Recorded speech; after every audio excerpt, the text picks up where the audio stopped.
थोडा उशीर झाला आहे, तर आमचं एक साधारणपणे 20-25 मिनिटं ते अर्धा तासाचं प्रेझेंटेशन आहे. व्यासपीठावरील मान्यवर आणि सहकारी म्हणजे शेतकरी बंधू, गोदाम व्यावसायिक, वेअरहाऊस ओनर्स, आम्ही NDRL मधून आलेलो आहोत. मी सचिन मागळे, मी ऑपरेशन्स हेड करतो NDRL मध्ये. प्रेझेंटेशन तसं काय फार मोठं नाही आहे, थोडंसं इंग्लिशमध्ये पण आहे, कारण आमचे जे कार्यालय आहे ते मुंबईत आहे. आम्ही प्रयत्न केला मराठीमध्ये त्याचं भाषांतर करण्यासाठी. तर आता आपल्याकडे जे आपले म्हणजे आपण ज्यांना पार्टनर्स म्हणतो, तर ते 2-3 टाईपचे, एक तर वेअरहाऊस ओनर्स. तर वेअरहाऊस ओनर्सना काय फायदा याच्यात? नॉर्मली बँका ज्या असतात त्या गोदामामधल्या मालावर जर ते CM कडे ते लीजवर दिलेलं नसेल, कारण बँकांचा कॉन्फिडन्स CM वर असतो, कोलॅटरल मॅनेजरवर असतो, जे मोठे आहेत, स्टार ID आहे, आपल्या आर्या कोलॅटरलमध्ये आहे.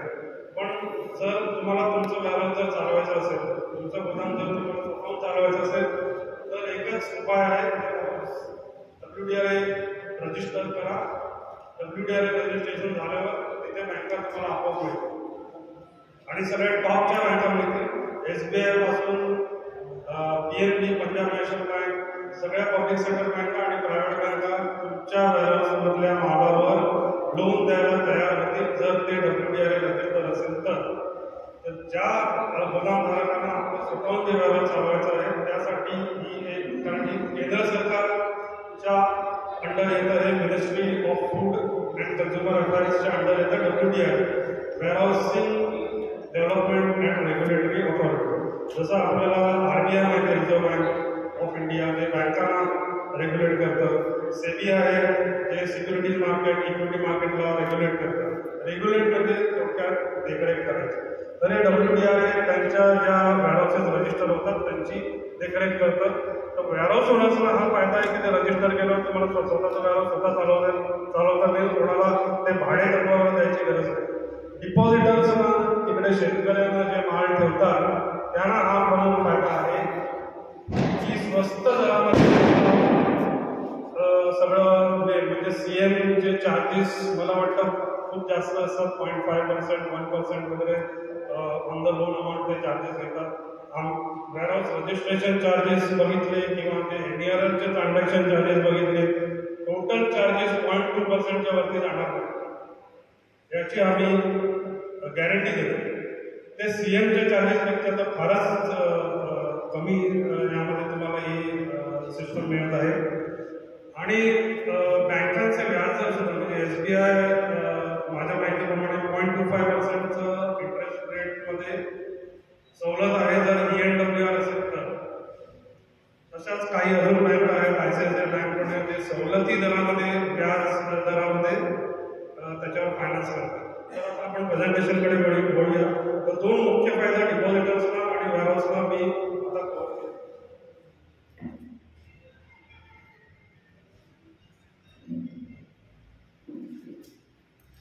तर आता हे वेअरहाऊस जे आहे ते आपल्या धुमाळ साहेबांचं आहे. त्यांनी हा कार्यक्रम आयोजित केलेला आहे. पुढच्या सीझनमध्ये मला हे वेअरहाऊस पूर्णपणे भरलेलं असलं पाहिजे, याचा आम्ही पण प्रयत्न करू. आणि ऑफकोर्स इकडे आलेले जे आपले शेतकरी आहेत, कारण ह्यापेक्षा चांगली सिस्टम तुम्हाला सायंटिफिक वेअरहाऊस हे बनलेलं आहे.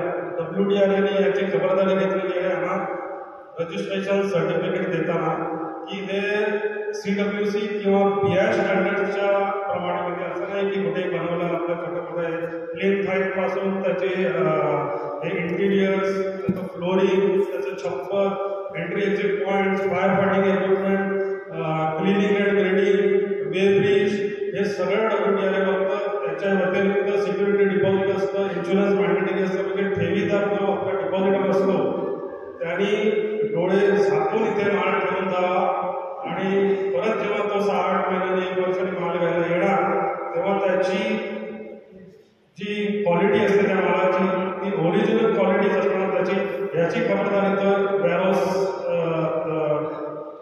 वेअरहाऊसवाले घेतात आणि हे सगळं WDRA मॅनेज करतं. आता आपल्याकडे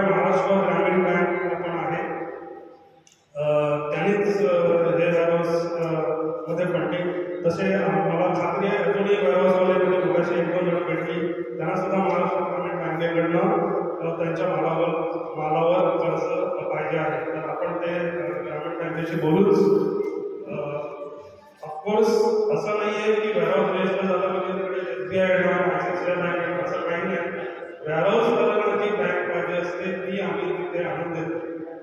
कोणी महाराष्ट्र ग्रामीण बँक म्हटलं तर तिथे महाराष्ट्र ग्रामीण बँकच येणार, बाकीच्या बँका येणार ना. डिपॉझिटर्स आणि वेअरहाऊसच्या रिक्वायरमेंट प्रमाणे आम्ही तिथे बँकांची उपलब्धी करून देतो. तर नॅशनल ई रिपॉझिटरी जी WDRA एक रिपॉझिटरी सिस्टम दिली आहे, म्हणजे एक इलेक्ट्रॉनिक सिस्टम, एक सॉफ्टवेअर म्हणतो. सॉफ्टवेअर वेअरहाऊसवाल्यांना हे सॉफ्टवेअर दिलेलं आहे, बँकांना सगळं आम्ही एक सॉफ्टवेअर देतो. ही नेगोशिएबल वेअरहाऊस रिसीट जी आहे ती NARL बनवत नाही, ते वेअरहाऊसवालेच बनवतात. फक्त आमची ही NARLचं सॉफ्टवेअर वापरून बँका ते सॉफ्टवेअर वापरतात, त्याच्यावर ते लिंक मार्क करतात किंवा काय म्हणतात ENWR वर ब्लॉक करतात जेव्हा लोन दिलं जाते. हे सॉफ्टवेअर आम्ही सगळ्या PSU बँका, प्रायव्हेट बँका, महाराष्ट्र ग्रामीण बँक, कॉर्पोरेट बँकेचे सगळ्यांना दिलेले आहेत. सगळे आपले जे पार्टनर्स आहेत ते एकाच सॉफ्टवेअर वापरून काम करतात. हे आमचे भागधारक आहेत, म्हणजे प्रायव्हेट कंपनी नाही. प्रायव्हेट कंपन्या भरपूर असतात, आज येतात उद्या बंद होतात. काय त्याच्यामध्ये काय बरं वाईट होतं काय. SBI, NCBX, ICICI बँक आणि नाबार्ड यांची भागधारक आहेत हे NARL मध्ये. ऑफकोर्स आमचा बोर्ड ऑफ डायरेक्टर्स आहे, त्याच्यामध्ये सुद्धा प्रसिद्ध म्हणजे जे ॲग्रिकल्चर सेक्रेटरीमध्ये आले होते श्रीराम किसन सर, ते ॲग्रिकल्चर सेक्रेटरी होते मिनिस्ट्री ऑफ ॲग्रिकल्चर. सेबीचे चीफ जनरल मॅनेजर आहेत आमच्या बोर्डवर, NCDFचे मॅनेजिंग डायरेक्टर आहेत, SBIचे चीफ जनरल मॅनेजर आमच्या बोर्डवर आहेत. तर त्यामुळे सर्व व्यवहाराला एक उत्तम दर्जाची पारदर्शकता आहे. आजपर्यंत आम्ही एवढं काम केलेलं आहे. 2017मध्ये आम्हाला लायसन्स दिला हे सॉफ्टवेअरसाठी. तर 2017 पासून आम्ही साधारणपणे 6.5 लाख ENWR आमच्या प्लॅटफॉर्मवर जनरेट झालेले आहे. 80 लाख मेट्रिक टनचं साधारणपणे आम्ही वर्षाला 15 लाख मेट्रिक टनचं काम करतो पूर्ण देशभर, ज्यामध्ये MP, राजस्थान, गुजरात हे प्रमुख राज्य आहेत ज्यामध्ये भरपूर काम होतं. महाराष्ट्रामध्ये त्याप्रमाणे कमी होतं काम, पण हळूहळू वाढत आहे. तुमचा प्रतिसाद आता आम्ही पाहतोच आहोत. 17 राज्यांमध्ये एकूण आमच्याकडे 20,000 खाते आहेत आणि फार्मर्स, नॉन फार्मर्स दोन्ही आहेत. तर त्या डायग्राममध्ये जसं मी म्हणालो MP, राजस्थान आणि गुजरात मध्ये जास्ती काम. तर NARLच्या सिस्टम इलेक्ट्रॉनिक सिस्टम आहे. आता तुम्हाला तर माहितीच आहे, तंत्रज्ञान खूप प्रगत झालेलं आहे. एक सिस्टम बऱ्याच योजनांना लिंक असते, म्हणजे त्यांची लिंक बसवलेली असते. जसं स्पेस बुकिंग सिस्टम आहे, यामध्ये स्मार्ट प्लॅटफॉर्मवर तुम्हाला जर इथे ठेवलेला माल कुठल्या इलेक्ट्रॉनिक प्लॅटफॉर्मवर जर विकायचं असेल तर ते आम्ही उपलब्ध करून देतो. आमची NEML म्हणून दुसरी कंपनी आहे, त्यावर स्पॉट रेट्स होतात, ऑप्शन रेट पण होतात. बाकी हे सगळे जी ENWR असते त्याला एक शेल्फ लाईफ असतं, ते पण WDRAने पारदर्शक तिथे आपल्या वेबसाईटवर दिलेलं आहे. सोयाबीन असो, तूर असो, चना असो, साधारणपणे 9+3चं त्याला शेल्फ लाईफ आहे. 9 महिने तुम्ही वेअरहाऊसमध्ये ठेवू शकता, 3 महिन्याचं ॲडिशन असतं किंवा 6+3 पण असतं. त्यानंतर तो माल बाहेर घेऊन जावा लागतो. लोन तुम्हाला तिथपर्यंतच मिळणार जिथपर्यंत ते शेल्फ प्राईसच्या आतमध्ये आहे तिकडे. एकदा शेल्फ प्राईस झाला की त्यावर लोन मिळत नाही. ऑफकोर्स एक्झिस्टिंग लोन तर कंटिन्यू होतं. या 2 टाईपच्या रिसीट आहेत. म्हणजे आता तुम्ही इलेक्ट्रॉनिक आहे, तुम्ही डिवाईड करू शकता. म्हणजे 10 टन ठेवले, 5 टन ठेवले, त्यातले तुम्ही 2 टनवर लोन घेऊ शकता. क्विंटलमध्ये मिनिमम 1 बॅग साईज आहे, मिनिमम साईज 1 बॅग साईजमध्ये काम होतं. Maximum no limit. 1 ENWR पण नो लिमिट आहे. छोट्या ENWR पण करू शकता. एक्झिस्टिंग ENWR मध्ये बाय सेल करू शकता, विड्रॉ करू शकता, थोड्यावर लोन घेऊ शकता खाता आहे, 100 रुपयामधले 50 रुपयाचं तुम्ही हे केलं ते केलं, 10 रुपयाचं 20 रुपयाचं जसं चालतं तसंच यामध्ये एक हाताने लिहून रिसीट द्यायची, मग ती चेंज करायची किंवा ती फाटली काय झालं तसलं काही नाही. पूर्ण कायदेशीर त्यामध्ये WDRA ऍक्ट आहे. ऑथॉरिटी तर झाली, दिल्लीमध्ये त्यांचं ऑफिस आहे. वेअरहाऊसिंग डेव्हलपमेंट अँड रेग्युलेशन ऍक्ट केंद्र सरकारचा ऍक्ट आहे. त्यानुसार हे सारं काम चालतं आणि त्याच्यानंतर WDRAने आपले रूल्स रेग्युलेशन्स गाईडलाईन्स त्या ऍक्टला धरून बनवलेले आहेत. ऍक्ट तसा एकदम डिटेलमध्ये आहे, वेअरहाऊसिंग डेव्हलपमेंट अँड रेग्युलेशन ऍक्ट, ज्यामध्ये वेअरहाऊस ओनरवर मोठी जबाबदारी असते. कारण लोकांचा शेतकऱ्यांचा माल ठेवलेला असतो, त्यांनी जबाबदारीने काम करावं असं अपेक्षित असतं. WDRAचं ऑडिट होतं, आमची माणसांचं ऑडिट करतात आणि पेनल्टीज आणि इम्प्रिझनमेंट सुद्धा त्याच्यामध्ये प्रावधान केलेलं आहे त्या ॲक्टमध्ये. जर मालाचं काय बरं वाईट झालं, चोरी झाली तर ऑफकोर्स इन्शुरन्स आहे, पण काय लबाडी वगैरे झाली तर त्यासाठी 3 वर्ष इम्प्रिझनमेंट वगैरे आहे, वेळेला सोडत नसतं. ती सगळी जबाबदारीने काम करावं लागतं.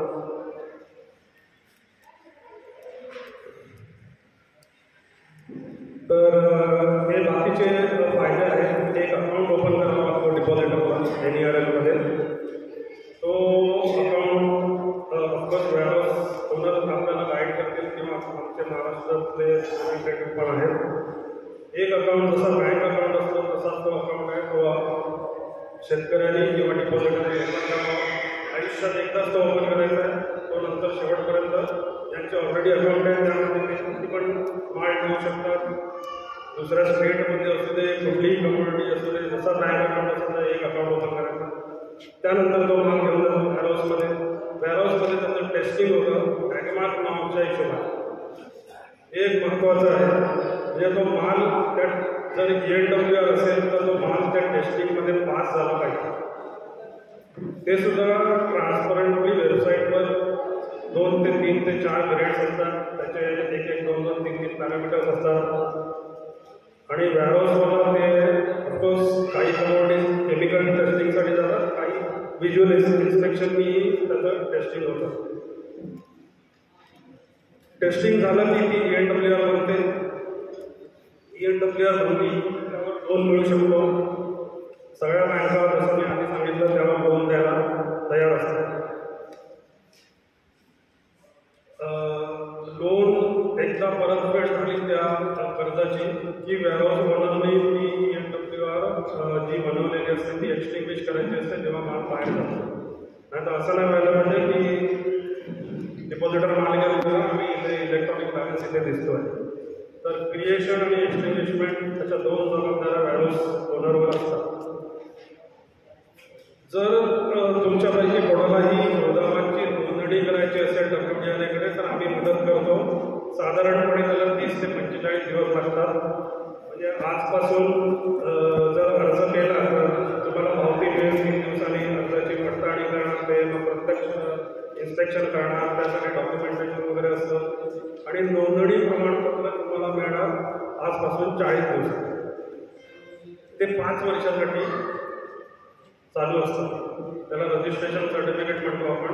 5 वर्ष त्याची हे असते एलिजिबिलिटी किंवा 5 वर्षाने तुम्हाला जर कंटिन्यू करायचं असेल तर परत रजिस्ट्रेशन करावं लागतं. पण एक रजिस्ट्रेशन सर्टिफिकेटची व्हॅलिडिटी असते 5 वर्ष. हे WDRAने काही रूल्स बनवले आहेत. त्यामध्ये एक वेअरहाऊस ओनरसाठी नेटवर्क एक महत्त्वाचं आहे. कपॅसिटी, वेअरहाऊसच्या कपॅसिटीवर त्याचं नेटवर्क सर्टिफिकेट चार्टर्ड अकाउंटंटनी दिलेलं ते WDRAकडे अपलोड करावं लागतं. वेअरहाऊसची कपॅसिटी एक महत्त्वाचा भाग आहे त्यात, जे WDRA मॉनिटर करतं. क्षमतेवर त्याची जसं 25 ऑक्टोबरपर्यंत रजिस्ट्रेशन फ्री होतं. आता सध्या थोडेफार मला वाटतं त्याने ते चार्जेस लावायला सुरुवात केली. पण जसं मी आधी सांगितलं सगळे चार्जेस मिळून 0.2% पलीकडे ते जाणार नाही.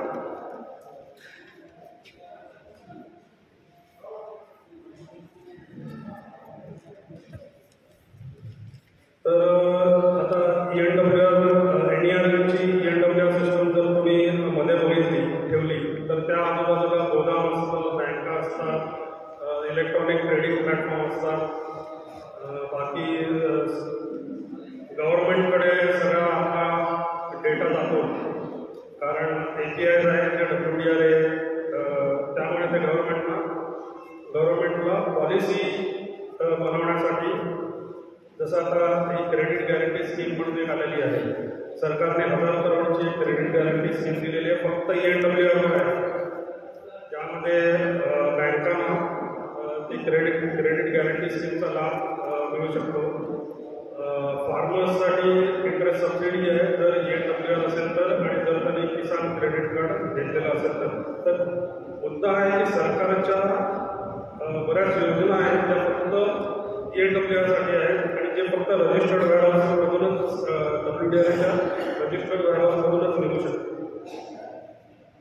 ह्या सगळ्या बँका सध्या आमच्याकडे आहेत. नवीन बँका रोज आमच्याबरोबर जुळत आहेत, पण वेअरहाऊस आणि डिपॉझिटर्सच्या रिक्वायरमेंटप्रमाणेच आम्ही कुठलीही बँक असेल तर ती त्या वेअरहाऊसपर्यंत पोहोचवण्याचा प्रयत्न करतो.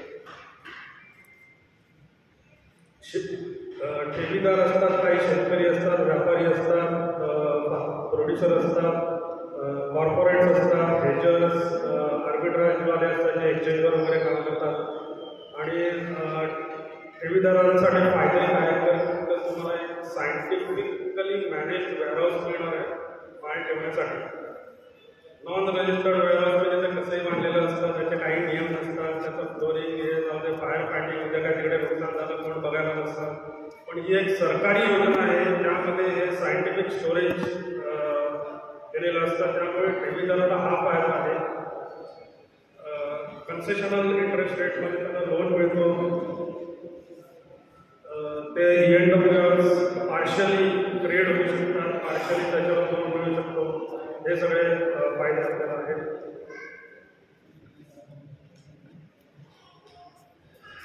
ही तारण प्रक्रिया एक आम्ही दाखवण्याचा प्रयत्न केलेला आहे. एकदा ENWR वेअरहाऊसने बनवली माल डिपॉझिट झाल्यानंतर त्या डिपॉझिटरला पहिलं जायचं आहे बँकेकडे, आपलं लिमिट सेट करायला लागतं त्याला.